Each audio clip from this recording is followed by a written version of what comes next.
faly mirabantsika rehetra ndray izay manaraka an'izao fandaharana izao androany.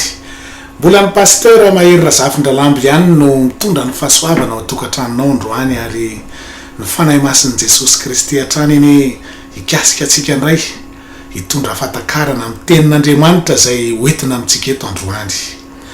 Androantsika dia resaka indray ilay fanantenana mahafinaritra izay fiakarantsika hitsenan'ny Tompo eny amin'ny habakabaka. Hoy ny apôstôly Paoly ao amin'ny Titos 2:7 manao hoe miandry ny fanantenana mahafinaritra sy ny fisehoan'ny voninahitr'Andriamanitra lehibe sady mpamonjy antsika dia Jesosy Kristy. Fanantenana mahafinaritra ho antsika izany hitsenan'ny Tompo izany ry havana satria mila miomana makany amin'izany isan'andro tsika atombotra ny andro. Tena tonga eo amin'ny vanim-potoana lehibe izay tena lehibe indrindra ao amin'ny tantaran'ny Baiboly tsika izao ary tsy mampino fa tena mifanotona mitranga daholo tsika ireo famantarana rehetra amin'ny fiaviany. Iny telonjato mahery ny teny fiambenana sy ny fampiaomnana ao amin'ny Baiboly milaza ny tokony ataontsika hoe ho avy faingana, miomana, miambena, mivavaha, tandremo ny solika fitaiza. Nahoana ny Tompo no manome teny fiambenana betsaka sahala amin'izany dia satria efa nilaza izy fa hisy andro sarotra alohan'izay hatongavan'izany fiaviany izany. Tena andalo andro sarotra tokoa mantsy isika alohan'izany fahatongavan'izany. Milaza Jesosy ao amin'ny Mateo 4:20 sy ny 2:20 fa amin'izany andro izany dia hisy fahoriana lehibe izay tsy mbola nisy toa azy hatr'izay ny androany izao tontolo izao ka mandraka ankehitriny sady tsy izy intsony. Ary raha tsy efa noafoezina izany andro izany dia tsy misy nofovonjena fa noho ny olom-boafidy dia noafoezina izany andro izany. Milaza ny Baiboly eto fa hisy fahoriana lehibe mbola tsy nisy toa azy hatr'izay ny androany izao tontolo izao. Izany indrindra no resantsika androany. Iresaka isika androany fa andalo an'izany fahoriana lehibe izany tokoa isika na ny olom-boafidy aza. Satria hoy ny teny teo hoe fa noho ny olom-boafidy dia ho afoezina izany andro izany. Io teny iny aloha no voalohany milaza fa andalo fahoriana lehibe daholo izany na ny olom-boafidy aza. Hoy ateo ny olom-boafidy resahany eto dia tsy ny Israely akory na hafa fa isika Mpino fiangonana nateraka indray. Tany amin'ny fanekena taloha dia ny firenen'i Israely no olom-boafidy, voafidin'Andriamanitra. Ao amin'ny Deutéronomie 4:12 dia izao ny teny hoe fa firenena masina ho an'i Jehovah Andriamanitra ao ianao ka voafidiny ho rakitra soa ho azy mihoatra noho ny firenena rehetra ambonin'ny tany. Fa aty amin'ny fanekena vaovao kosa dia isika fiangonana nateraka indray no voafidin'Andriamanitra. Maro ny tenin'Andriamanitra milaza an'izany.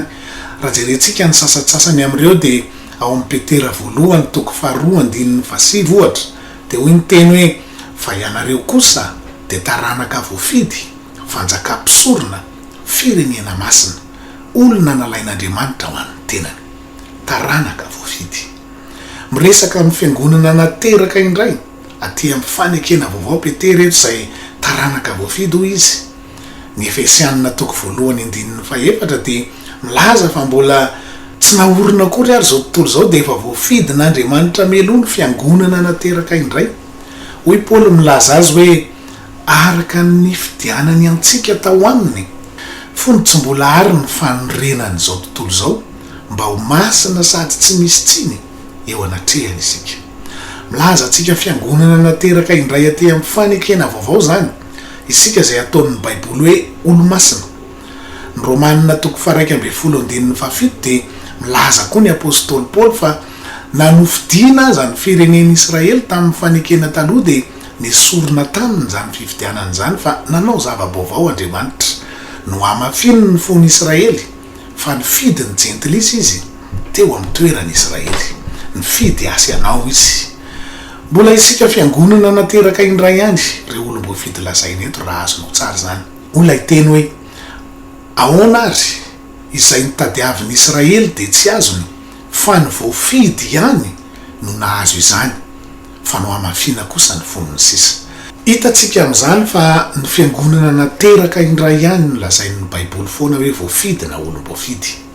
Ka anome porofo ara-Baiboly maromaro androany fa tena andalo n'izany fahoriana lehibe zany tokoa isika rehetra na ny olom-boafidy aza satria tena atombotra ny andro ry havana mila miomana meloha sy miambina meloha ny amin'izany tsika mba tsy ho tampoka amintsika izany fahoriana andalovana zany satria raha nolazaina tamintsika fa tsy andalo fahoriana tsika kanefa tena andalo fahoriana dia mety hiteraka fahadisom-panantenana lehibe ho antsika zany zava-doza ny fahadisom-panantenana satria mety atsiaro voafitaka tsika ka hitarika fihetsika tsy voahevitra maro zany afa ihany ny olona efa tena miomana meloha rehefa miatrika zavatsarotra mila manana ny fanahin'ny martiry mihitsy tsika tsy hoe mampatahotra anao aho fa tena mampiomana anao amin'izao andro farany zao satria tena mitaka an'izany Jesosy Kristy amin'ny olony aty amin'ny akatoko ny fiaviany raha araka ny soratra masina mantsy dia niaritra fanenjehana tena mafy sy maty martiry daholo ny apôstôly sy ny mpianany tamin'ny androny fa mety mbola ho mafy noho ny tamin'ny andron'ireo aza ny azo antsika nahoana no ahafahako milaza an'izany dia satria voasoratra zany hoy ny tenin'i Jesosy teo hoe izy fahoriana lehibe tsy mbola nisy toa azy hatramin'ny nanorenana n'izao tontolo zao ka ny fahoriana lehibe resahan'ny baiboly eto dia ny fahatezeran'ny devoly mandritra ny 3 taona sy tapany farany alohan'ny fiavian'i Jesosy tsy ny olo-masina ihany no enjehana sy mampijaliana ao anatin'io fahoriana lehibe io fa ny jiosy koa mbola hiverina ihany ary mbola hiotra aza hoe araka ny soratra masina teo ny genosida zay nataon'ny Hitlera tamin'ny andron'ny ady lehibe faharoa ampiasa olona anenjika be sy hamono ny jiosy sy ny olo-masina ny devoly ao anatin'io fotoana io satria tena tonga amin'ny fahatezerany lehibe izy ary fantany fa kely sisa ny androny hoy ny apokalipsy toko 12:7 hoe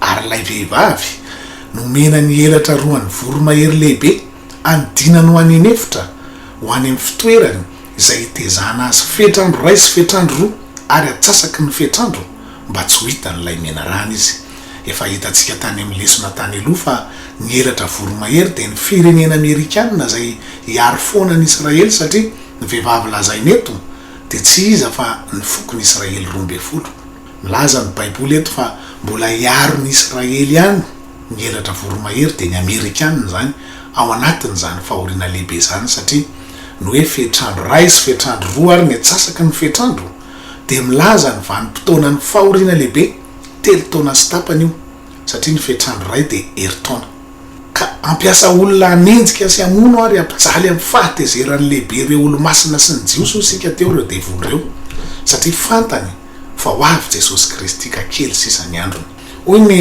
12 hoe loza ho an'ny tany sy ny ranomasina fa nidina ho aminareo ny devoly sady manana fahatezerana lehibe satria fantany fa kely sisa ny androny ka ny hampiomananao no atao androany fa tsy ny ampatahotra ary tsy tokony misy ampatahotra anao zany na kely aza satria Jesosy efa nanao lalanao antsika azakatsika an'izany ho hitantsika ny amin'ny farany lesona zany ndao porofotsika ara-baiboly ary fa tena andalo an'izany fahoriana lehibe zany tokoa isika ny voalohany aloha dia ny Matio toko 4:7 sy ny 4:9 hoy ny teny hoe raha misy manao aminareo hoe indro aty Kristy na indro ary aza mino ianareo ny 5:20 ary amin'izany raha misy manao aminareo hoe indro any anefitra izy aza makany ianareo indry any amin'ny efitrano izy aza mino laza Jesosy Kristy fa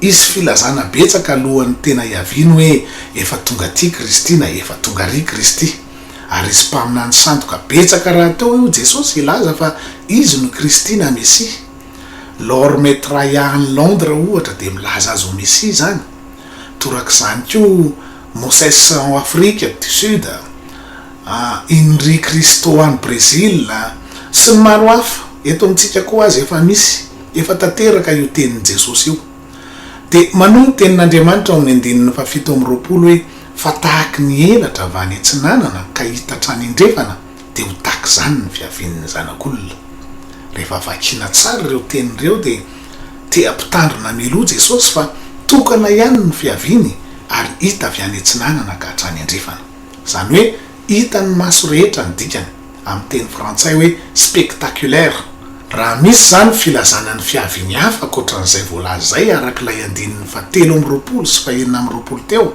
tahaka ny hoe ho avy ny tsokosoko meloa izy aka ny Mpino nateraka indray na ny olo-masina. Raha misy milaza an'izany araka io teny io de tokana ihany ny tokony ataon'ny Mpino kristianina de ninona aza mino satria tokana ihany zany raha ireo tenyreo no fiavin'ny zanak'olona de tahaka ny elatra avy any antsinanana ka hatrany andrefana, zany hoe hitan'ny maso rehetra. Averina foana hoe spectaculaire be ho isika teo. Milaza io fiavin'ny tsy manam-paharoa io ny Apokalipsy 1:7 manao hoe indro izy avy amin'ny rahona ary ny maso rehetra hita azy na de izay nandefina azy aza ary hitomany azy ny firenena rehetra ambonin'ny tany. Eny, amen. Mbola manamafy zany ny Mateo 7:7 milaza fa miaraka ny fitsinjanany vary sy ny tsiparifary fa tsy hoe tsinjaina meloa akory ny vary de endriky ny fiangonana zay akatra, ny tsiparifary de endriky ireo zay tsy tafakatra. Ary amin'ny fiavin'i Jesosy Kristy zany no tanterahana. Ola hiteny hoe aoka ihany hiara-maniry izy roa ambara-piavin'ny fararano, ary amin'ny fararano de olazaiko ampijinja hoe angony aloha ny tsiparifary ka ataovy amboarany mba hodorana fa ny vary de tomy ho any tsopotro. Hitanao miaraka ny fitsinjana ny vary sy ny tsiparifary ary hitantsika ao amin'ny Apokalipsy 4:4 fa amin'ny adiny miara-Magedona no ahatanterahana an'izany fitsinjana roa miaraka zany, fa tsy misy fitsinjana mialoha amin'ny Baiboly, tsy misy fiakarana alohan'ny fahoriana lehibe zany ny dikany. Hoy ny Apokalipsy 4:7 hoe ary narosin'ilay anjely tamin'ny tany ny fitsinjana de nangony ny voaloboky ny tany. Ilay tsiparifary tao amin'ny Mateo 7:7 ihany io de hoy ny toy ihany teny hoe ary nazera ny tao amin'ny famiazana lehibe de ny fahatezeran'Andriamanitra. Milaza an'ireo olona zay tsy tafakatra io tsiparifary. Ny famiazana lehibe zay fahatezeran'Andriamanitra moa de ny adiny ny ara-Magedona ny tiany lazaina azy satria ao no ahitana azy. Mino afa mazava be zany. Ny profo manaraka ilazana fa handalo fahoriana lehibe ny fiangonana na ny olo-masina de mbola ao amin'ny Mateo 4:20 io ihany. Nitony tantara ny fiaviany lazainy fa tokana tsy manam-paharoa io Jesosy ao amin'ny 7:20 ka hatramin'ny 1:30. Zao ny vaky ny teny. Ary raha vao afaka ny fahoriana amin'ireo andro reo, ny masoandro de hiamaizina ary ny volana tsy hazava, ny kitana iraraka avy any an-danitra ary ny herin'ny lanitra iozongozona. Ary amin'izany andro zany de hiseho eo amin'ny lanitra ny famantarana ny zanak'olona ka de hitomany ny firenena rehetra ambonin'ny tany ary ahita ny zanak'olona avy amin'ny kery sy voninahitra lehibe eo amin'ny raon'ny lanitra izy. Ary amin'ny ampahany enona mafy ny trompetra de aniraka ny anjeliny izy ary angonon'ireo ny olom-bofidy avy amin'ny vazatany efatra hatrany ny faravodilanitra rehetra. Jereo tsara fa milaza Jesosy eto ny filaharany zavatra hitranga amin'io fahatongavany lazainy fa tokana io. Ny 7:20 de milaza fa afaka aloha ny fahoriana. Mazava ho azy fa fahoriana lehibe ny resahany eto. Hitantsika fa aorianan'ny fahoriana io zany, fahoriana lehibe. De miseho Jesosy ao amin'ny 7:30 ary amin'ny ampanenonan'ny trompetra ao amin'ny 1:30 avy eo de angonina ny olom-bofidy. Efa hitantsika teo aloha teo fa ny Mpino nateraka indray no olom-bofidy lazain'ny Baiboly aty amin'ny fanekena vaovao fa tsy ny Israely na hafa. Profo ilazany io fa ao aorianan'ny fahoriana lehibe ny fiakaran'ny Mpino nateraka indray. De avy eo ny 1:70 sy ny 1:70 de manao hoe ary amin'izany hisy roa lahy ny an-tsaha, ny anankiray ho raisina ary ny anankiray avela. Ary hisy roa vavy manodina ny fikosoam-bary, ny anankiray ho raisina ary ny anankiray avela. Hitanao io le fiakarantsika, misy ny raisina ary misy ny tavela. Raha miteny sika hoe ny Israely reo olom-bofidy lazain'ireo de mazava ho azy fa diso zany satria efa niporofo-tsika teo fa isika fiangonan'ny olo-masina ny voafidy ary ny fiakarantsika no misy hoe raisina sy tavela. Fa rehefa hitodika amin'ny Israely Jesosy Kristy de tsy miresaka raisina sy tavela intsony fa hitodika amin'izay Israely rehetra sy Isavely leo izy hoy ny romanina toko faraiky ambiny folo andininy fahinina am'roapolo milaza azy hoe ary am'izany de hovonjena avokoa ny Israely rehetra ampidirina any amin'ny fanjakana rivotaona izy mbola nofosiraha amin'ny fotoana io. Hitanao fa tsy misy resaka raisana sy tavela ny famonjenan'ny Israely fa izy rehetra novonjena amin'io fa ny fampakarana antsika Mpino olo-masina nateraka indray ihany no misy ho raisina sy ho avela. Noho izany de isika ihany le olom-boafidy lazainy eto ary ny trompetra maneno lazainy eto de ny trompetra fahafito izay lazain'ny apôstôly Paoly hoe trompetra farany ao amin'ny Korintianina voalohany toko 5:10 andininy 1:10 sy ny 2:10 zay efa hitantsika tany aloha tany hoe indro zava-miafina no ambarako aminareo tsy ho dimandry avokoa isika rehetra fa vetivety toy ny ray mpimaso rehefa maneno ny trompetra farany de ho vany isika rehetra fa ho tsofina ny trompetra ary ny maty hitsangana tsy olontsony ary sika ho vany. Milaza ny fiakarantsika koa ny Tesalonianina voalohany toko 4 andininy 9:20 sy ny 7:20 manao hoe fa ny tenan'ny tompo no hidina avy any an-danitra amin'ny fiantsoana sy ny feon'arkanjely ary ny trompetra n'Andriamanitra io le trompetra io ka izay maty ao amin'ny Kristy no hitsangana aloha ary rehefa afaka izany de sika izay velona ka mbola mitoetra no akarina hiaraka amin'ny eny amin'ny rahona hitsenan'ny tompo eny amin'ny habakabaka de ho any amin'ny tompo mandrakariva isika.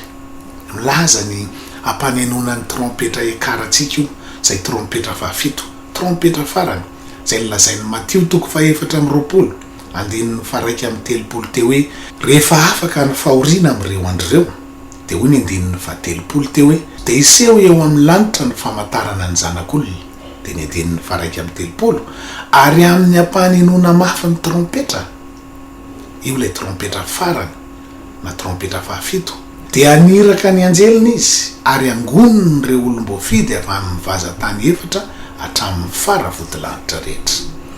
Efa naneno avokoa mantsy ny trompetra 10 voalohany efa nianarantsika teto zany fa miandry ny trompetra fahenintsika zao ilay fipoahana nukleary lehibe zay ady lehibe fa 3 io efa manangasangy io izy alohan'ny fahoriana lehibe zay 3 taona sy tapany io sika io fanenon'ny trompetra faheniny io fipoahana nukleary lehibe io ary ao amin'ny farany ny adin'ny Armagedona Jesosy Kristy no tonga amin'ny voninahiny lehibe trompetra fahafito zany ametraka ny fanjakana rivotaona izy de ndao jerenany fa mifanindran-dalana tsara amin'ilay nilazain'ny apôstôly Paoly ao amin'ny trompetra farany tokoa io trompetra fahafito ao Armagedona io olona iteny ao amin'ny Apokalipsy toko 1:20 andininy 10:20 hoe ary ny anjely fahafito nitsoka ny trompetra fahafito ny anjely eto mazava ho azy de nisy feo mafy tany an-danitra nanao hoe ny fanjakana amin'izao tontolo zao de efa lasa ny tompontsika sy ny Kristiny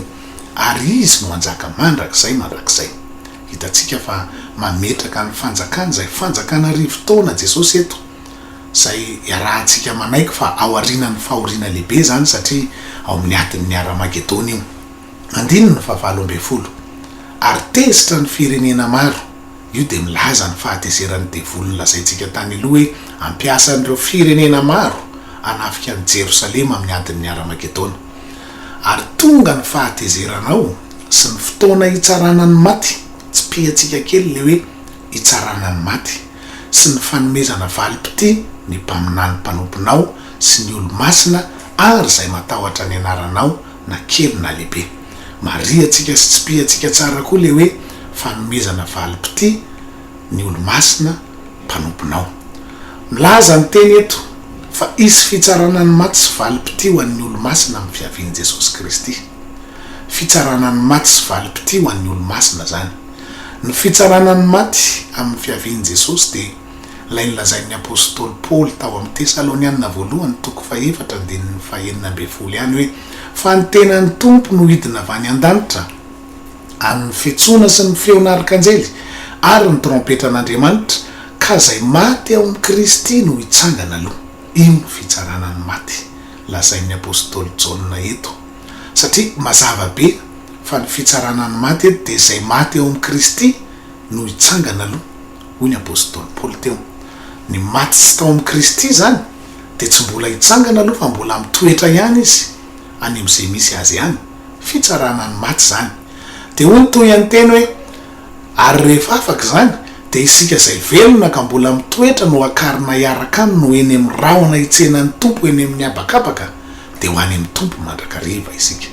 Eto indray de fanomezana valim-pity ho an'ny olo-masina zany satria ny olo-masina nateraka indray no lazain'ny apôstôly Paoly eto amin'ny fiavian'i Jesosy Kristy tao amin'le Korintianina voalohany toko 10 andininy faraiky amin'ny 10 sy ny faharoa amin'ny 10 zay nilazany teo hoe fa ho tsofina ny trompetra ary ny maty hitsangana tsy ho lo intsony ary isika ho vana.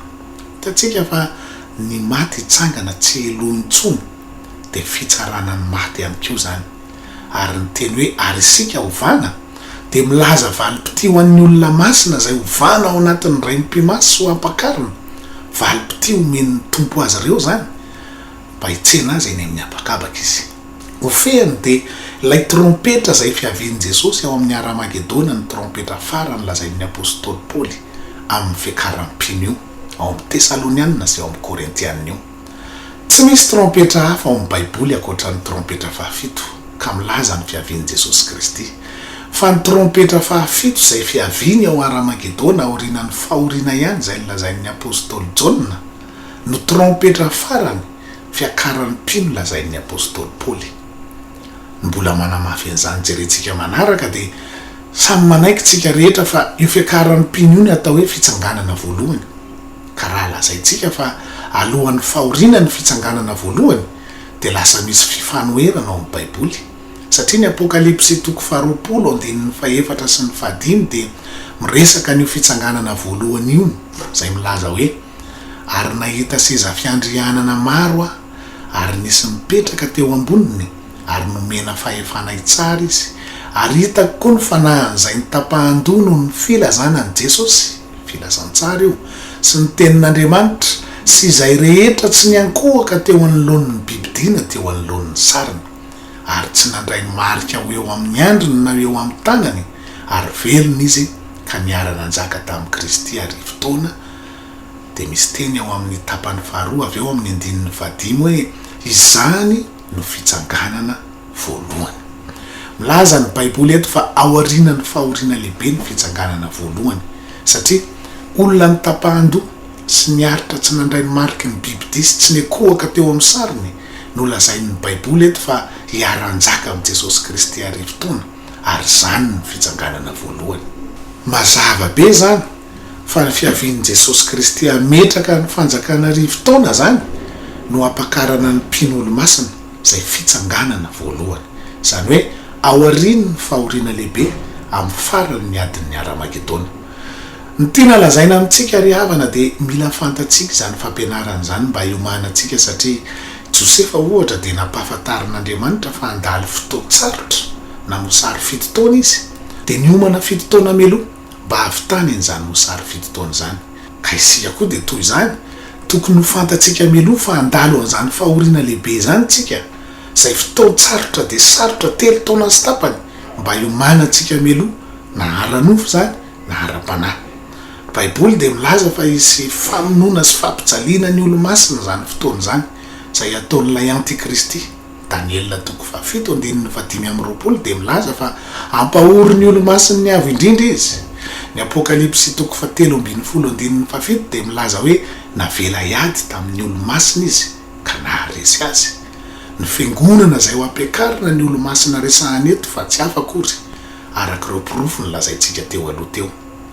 Faharesena ara-nofo ihany ny faharesena tiana lazaina eto fa tsy ara-panahy akory satria mazava ho azy fa sabatra sy basy no entina miady amin'ny kristianina amin'izany fa izy ireo kosa mbola hivavaka ho an'ireo mpampijaly azy araka ny tenin'i Jesosy hoe tiavo ny fahavalonareo ary mivavaha ho an'izay manenjika anareo. Misy milaza hoe teo avelan'ny tompo viravirainy de volo ve ny vady ho ampiakarina hitsana ny nify no mangana ny masony vao ampiakarina izy. Ara-nofo ihany zany ry havana satria tsy ny nofontsika no ampiakarin'i Jesosy Kristy fa ny fanahintsika ary rehefa torotoro aza ny nofo de vao maika miakatra ny fahatsaran'ny fanahy. Ny apôstôly de nampahery ny mpianatra rehetra ao amin'ny asan'ny apôstôly toko 4 andininy 2 laza fa tsy maintsy amin'ny fahoriana lehibe no hitirantsika ny fanjakan'Andriamanitra. ary araky ny tantara dia maty martiry daholo ny apôstôly rehetra afa-tsy ny apôstôly Jauna rery, fa izany no iverina ao anatin'io fahoriana lehibe io. Maro ny kristianina no faty martiry. Hoy ny Apokalipsy 4:9-7 hoe dia hitako teo ambanin'ny altara ny fanahan'izay vovony noho ny tenin'Andriamanitra sy ny filazana izay noazoniny, ny filazantsara izay nitoriany io midikany. Dia ny 10 ary niantso tamin'ny feo mahery izy nanao hoe tompo masina sy marino, mandra-pahoviana ny tsy hitsarahanao sy hamalinao ny ranay amin'izay monina eny ambonin'ny tany. Ary samy nomena akanjo fotsy lava izy rehetra, ary nasaina niala sasatra kely aloha izy, mandra-pahatapitry ny mpanompo namany sy ny ralahany izay efa ho vonoina tahaka azy koa. Hitanao fa maro ny kristianina no faty martiry. Ao reo hiakatra velona izay nahavita tsy nandray ny mariky ny bibidia sady tsy niakohaka teo anatrehan'ny sariny, fa azo antoka fa maro koa reo hiverin-dalana. Satria nahoana? Satria tsy niomana, tsy nanana herintsony hiatrehana an'izany fahoriana izany. Natonga an'i Jesosy nanome fanoharana ny amin'ny Virjina folo ao amin'ny Matio 5:20 izay 5 adala ary ny 5 endry. Tiany Jesosy lazainy eto dia ny atsasaky ny fiangonana nateraka indray zany. Mbola ho very ihany koa ny atsasany satria ilay Virjina adala ane ka tsy tafiditra. Ny 5 adala, ny 5 endry ny atsasany zany. Tsy fantatro ianareo ny tompo satria lany solika fitaiza tsy ampy fiomanana. Ka mbola fotoana izao ry havana hidirana ho Virjina ho anao izay mbola tsy isan'izany atao hoe Virjina izany, hiomanana sy ambenana. Ny atao hoe Virjina dia fiangonana voadio an'i Jesosy Kristy tamin'ny rahany. Izany hoe ireo izay nandray ny rahany Jesosy izay nalatsa ny tao Kalvari sy nanadio ny akanjo-panahiny tamin'izany rahany Jesosy Kristy izany. Ahoana no andraisana an'ilay raha?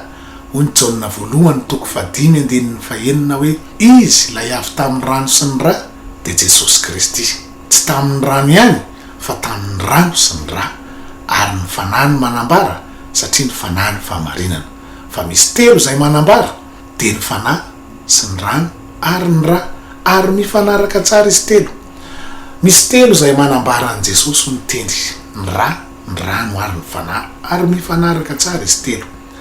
Lay rà izay nalatsaka tao Kalvari dia efa tsy eo tsony satria tsy hitantsika eto tsony, fa ny rano sy ny fanahy no mifanaraka aminy izay andraisantsika an'ilay rà. Raha misy olona tsy ateraky ny rano sy ny fanahy dia tsy mahazo miditra ny fanjakan'Andriamanitra izy ho Jesosy Kristy ao amin'ny Jauna 3:5. Io lay tian'ny Baiboly lazaina amin'ilay hoe mifanaraka tsara izy telo, ny rà, ny rano ary ny fanahy. Ny rano sy ny fanahy no andraisana an'ilay rà tao Kalvari. Tsy maintsy ateraky ny rano sy ny fanahy tsika raha te hanana anjara hiditra amin'ny fanjakan'Andriamanitra dia ny lanitra izany. Io no nahatonga antsika ho Virjina ho an'i Jesosy Kristy. Ny atao hoe ateraky ny rano dia vita batisa amin'ny rano be amin'ny anaran'i Jesosy Kristy. Rehefa avy ny bebaka sy nanapa-kevitra hiala amin'ny tsy sitrapon'Andriamanitra rehetra. Rano be no ampiasaina amin'ny hoe nateraky ny rano azy. Lay rano no tsy maintsy lehibe no le olona vao mety ny fahaterahana amin'ny rano, fa raha kely no le olona le rano dia lasa le olona indray no mitera-drano. Dia hitantsika fa mifanohitra amin'ilay tenin'Andriamanitra mihitsy izany. Ary ny hoe ateraky ny fanahy dia ny fandraisana ny batisa ny fanahy masina. Porofo miteny amin'ny fiteny tsy fantatra foana. Batisa ny fanahy masina rehetra ao amin'ny Baiboly dia miteny amin'ny fiteny tsy fantatra daholo satria endriky ny fahafenon'ny fanahy masina ny fiteny tsy fantatra. Tsy misy afa-tsy ny fahafenon'ny fanahy masina ry havana no ahavitantsika mamakivaky an'izany fahoriana lehibe izany izay dingana faharoa amin'ny famonjena ny resantsika teo hoe ateraky ny fanahy.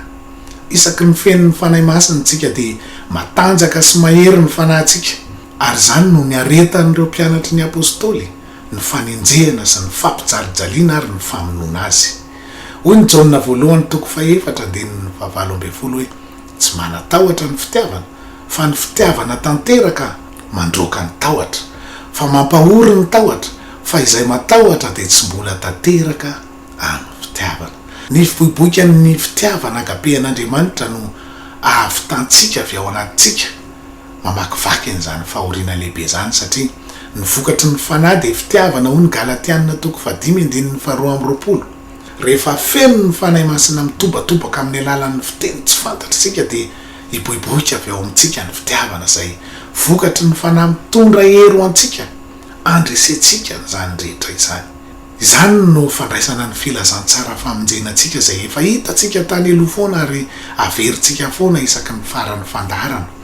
Ao amin'ny asan'ny apôstôly toko 2:9-30 de lazy Petera manao hoe mibeba ary aoka samy atao batisa amin'ny anaran'i Jesosy Kristy ianareo rehetra mba azo famelana ny elokareo ary anareo andray ny fanomezana dia ny fanahy masina. Io lay ateraky ny rano sy ny fanahy. Io ny teny fikasana amonjenantsika. Hoy ny 9:30 hoe izany ny teny fikasana zany de ho anareo sy ny zanakareo ary ho any zay rehetra lavitra na iza tsony Jehovah Andriamanitsika anatona azy. Ty anatona an Jesosy Kristy ve ianao androany? Raiso zany filazantsara tokana famonjena zany.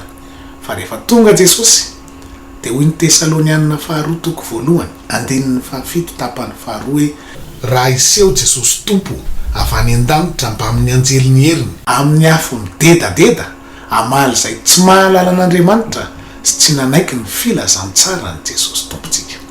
Ny filazantsara ny Jesosy Kristy de ny fibebahana miala amin'ny ota, ny fandevenana an'izany ota zany amin'ny batisany ranobe amin'ny anaran'i Jesosy Kristy ary ny fandraisana ny fanomezana de ny fanahy masina. Mino aho fa tsy miafina aminao tsony zao manomboka zao ny atao hoe filazantsara famonjenantsika. Hoy mantsy ny Korintianina 2:4-7 hoe fa raha miafina ny filazantsara anay de miafina ho an'izay ho very izany. Tsy miafina aminao tsony zao ny atao hoe filazantsara famonjena satria efa naheno ianao zay. Aza vela hisy anakana anao tsy andray an'izany filazantsara famonjena lehibe zany ary aza vela hisy anakana anao koa tsy ahita ny toyany fandaharana amin'ny manaraka indray veloma tompoko.